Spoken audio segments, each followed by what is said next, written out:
Well, thank you so much, Mr. Chairman, and thank you to our witnesses today. Thank you so much for taking moments out of your day to come before us. Thank you for convening this hearing to discuss AI-enabled crime, efforts to detect and combat such crime, and how law enforcement deploys AI tools. Like so many new technologies, AI is not inherently good or bad. AI-enabled tools can find patterns, sort through vast amounts of information, and may even help law enforcement solve their crimes. But in the wrong hands, the same tools can be used to commit financial fraud, breach national security systems, and to harm our children. When used by law enforcement, this technology has the potential to empower our investigators while also carrying the risk of serious errors with life-changing consequences.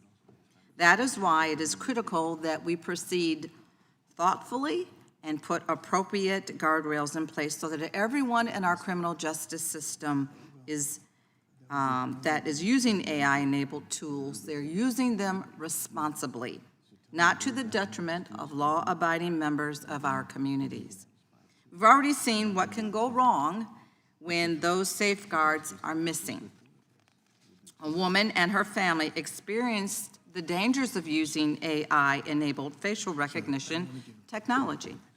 Detroit police used a facial recognition tool in an attempt to identify a carjacking suspect using an image from a surveillance camera. The tool matched the surveillance image with a picture of Portia Woodruff, a nursing school student. One morning, as Ms. Woodruff was getting her two children ready for school, police knocked on her door and they told her that she was under arrest for carjacking. She knew right away there must be some kind of mistake, and she gestured at her body as she spoke to law enforcement to point out the obvious, she hoped, to law enforcement, that she was 8 months pregnant. Though the police had not been looking for a visibly pregnant woman, they still handcuffed Ms. Woodruff, took her away from her crying children, held her for 11 hours, searched her phone, and they charged her. After her release, she went straight to the hospital and was treated for dehydration. The charges were dismissed a month later. This case is especially troubling because facial recognition tools have been shown to perform worse on Black individuals, increasing the risk of misidentification and contributing to over-criminalization. AI is only as good as the data it is trained on. And when that data is biased, it exacerbates racial disparities, long embedded in our criminal justice system. An inaccurate tool is dangerous for every single one of us. Not one of us is immune to these mistakes. Thankfully, and in due part to cases like this one, the City of Detroit has adopted new rules to direct the use of facial recognition technology within its police department. And they're simply not alone. Many cities and states have put sensible guardrails in place to limit potentially harmful uses of AI. That's why it was alarming when some of my Republican colleagues recently attempted to pass a moratorium on state and local AI regulations in the Big Ugly Bill, a move that generated bipartisan opposition so much that 40 states' attorneys general and 17 Republican governors, including the governor of my state, Georgia, wrote letters to the Senate in opposition to the proposed moratorium.